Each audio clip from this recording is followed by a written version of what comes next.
Hi, everybody. This is Gatside for the SAAD TRUTH. Many people wonder how we make decisions. So, for example, if you're facing a set of alternatives from which you have to make a choice, each of these alternatives are defined by a bunch of attributes. Let's say you have 5 cars, each defined by, say, 7 attributes. How should you navigate through that matrix in making a final choice? And so one of the things that I do in one of the lectures in several of my courses, whether it be a decision-making course or an evolutionary consumption course or a seminar on consumer behavior course, this issue comes up because the idea of how do we make decisions is fundamental to anything that we do, not just consumer decision making. And so, as I've discussed previously in other settings, one such decision rule is, say, the lexicographic rule. In this case, you look at your most important attribute and you simply choose the alternative that scores the highest on the most important attribute. That's precisely the rule that I used in explaining how Donald Trump might have won, or at least how many people might have voted for Donald Trump if their most important attribute is, say, border security or immigration policy. And that's really the fundamental and unique attribute that people are going to look at. Well, then in that case, they will choose, if they think that Trump scored higher than Clinton on that particular attribute, they'll choose him over her, even though on all of the other attributes, maybe she performed better than him. Now, today, what I'd like to do is apply this principle to mate choice. So if instead of talking about 5 cars defined by X number of attributes, the products could be prospective mates that you're choosing to either have a short-term dalliance with or a long-term relationship with. And of course, we do apply some sort of multi-attribute choice. Well, not always a multi-attribute choice, because in the case of the lexicographic rule, you're only using one attribute. But we at least navigate through this type of matrix when we're making decisions across many different domains. And so if you look at, for example, mate choice, well, if I were to say, if I'm looking for a short-term partner and I simply say, here are 4 different girls that I can potentially bring home with me, I'm only going to look at who is the prettiest, and the one who's the prettiest, that's the one that I'm going to choose. In that case, I'm using the lexicographic rule. Specifically in this case, the most important attribute is the looks of the prospective partner. Or if a woman were to say, look, if I'm trying to decide whether to have a short-term dalliance with a guy, it's his height that matters. That's the only thing that matters to me. The guy who's tallest is the guy that I'll go with. So these rules need not only be applied for choosing Coca-Cola and cars and mutual funds. Of course, they are used when we make mate choices, the most important, arguably, of all decisions that we make. A few other rules that I want to mention, and perhaps at some point I'll actually put up a formal lecture where I discuss all of these different rules. But for today, I just want to apply this principle of decision making to mate choice.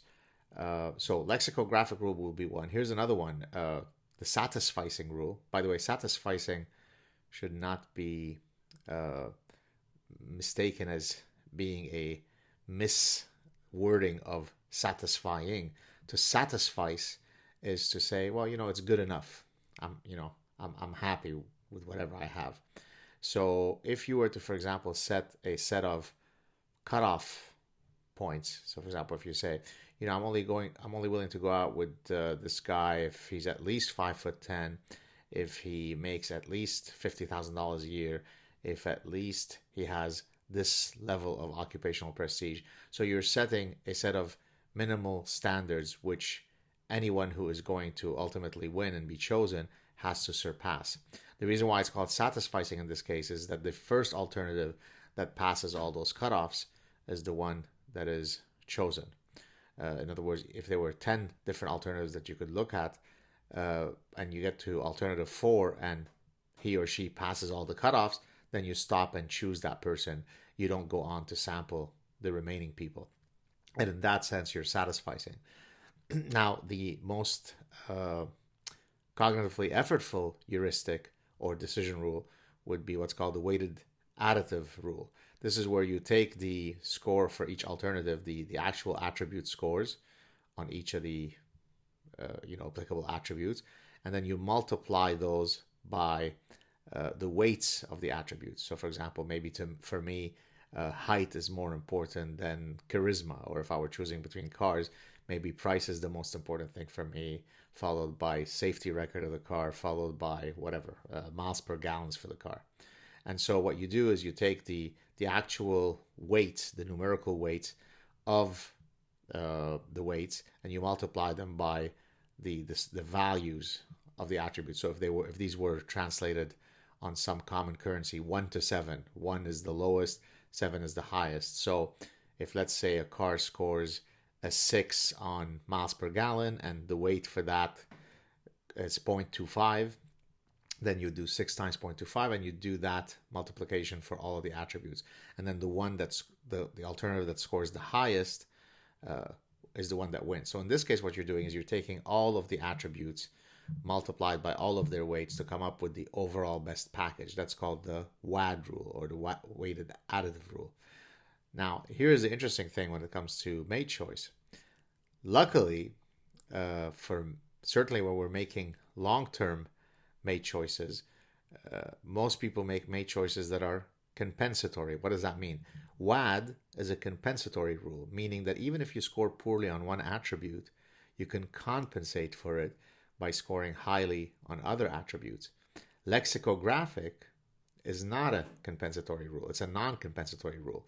If a woman is choosing guys strictly on how tall they are, and she's only going to go out with the guy who's the tallest, well, then if I'm not the tallest of the 4 prospective suitors, then there's no way that I can compensate for my lower height, by being charismatic or by being handsome or by being socially dominant.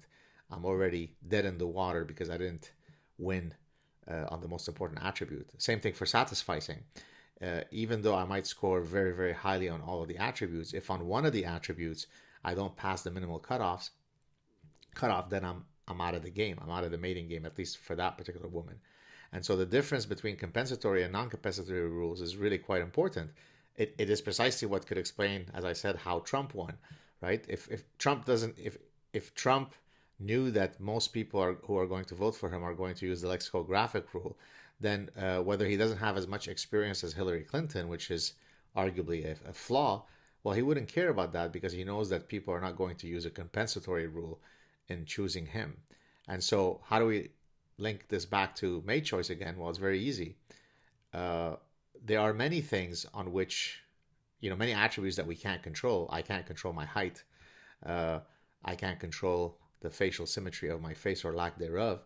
But as I said, luckily, at least for long-term mating, compensatory decision-making is the operative rule, which effectively means that even though you don't score ideally on one attribute, you can compensate for it in other ways. It's precisely why dot-com geeks end up potentially marrying beautiful women, because they can compensate for their geekhood or geekness by offering other attractive attributes.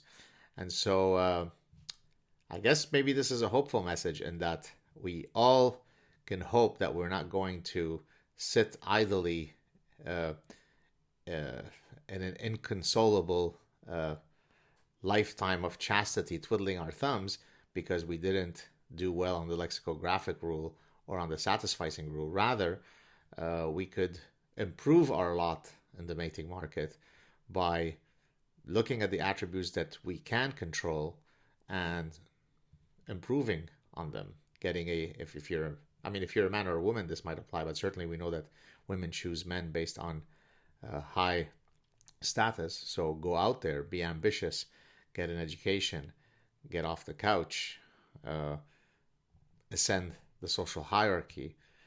There are all sorts of ways that are not innate traits that you either possess or don't possess, but traits that you could improve on. And so hopefully once you improve on those traits, you'll find that true love. So there you have it, folks. hopefully a message of hope regarding the mating market. But this shows you how we can marry psychology of decision making, and in this case, evolutionary psychology and mate choice, and better understanding how we make the most important of all decisions, mate choice. There you have it, folks. Talk to you soon. Cheers.